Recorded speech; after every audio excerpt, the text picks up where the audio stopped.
Hello. Why I was talking so much about the way of thinking in the previous videos.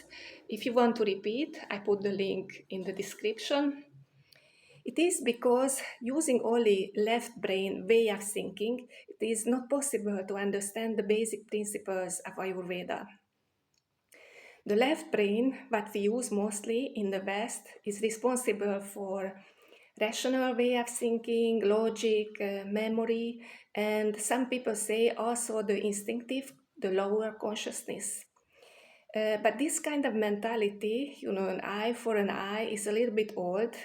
So the new mentality, which says love your fellow human beings and don't necessarily give back what you got, is more related to the higher consciousness, which is related to our right brain function.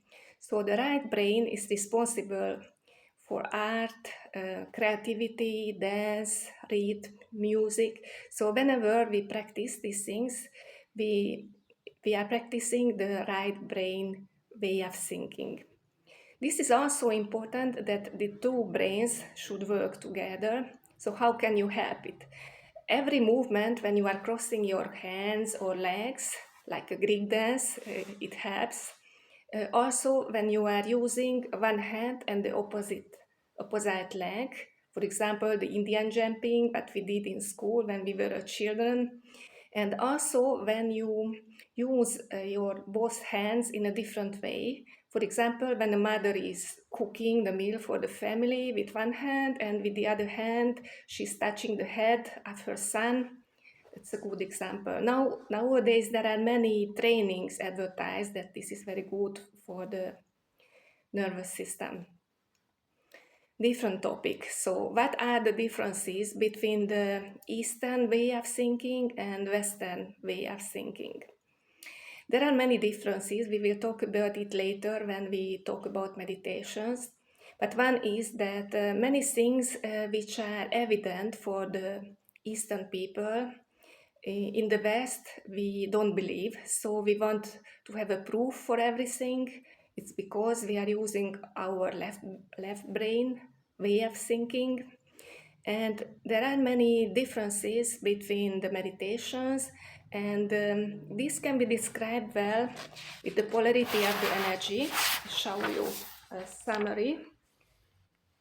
Oops. So the energy can be radiant, so going from one point to one point. It's kind of when we are focusing to something, or it can be spiral, when it's coiling outwards or inwards. So in the West, we use mostly the radiant way of thinking. And usually in the meditations we do in the West, yes, we also use only this radiant way of thinking. So I would suggest you an exercise which is used in the West but not that often.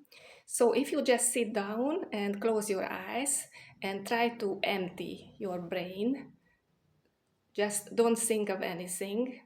That's the exercise. So first what you can experience that your thoughts are rushing up and down, and it can be a little bit stressful in the beginning. For those for whom it's very, very stressful, they can repeat a prayer or a mantra.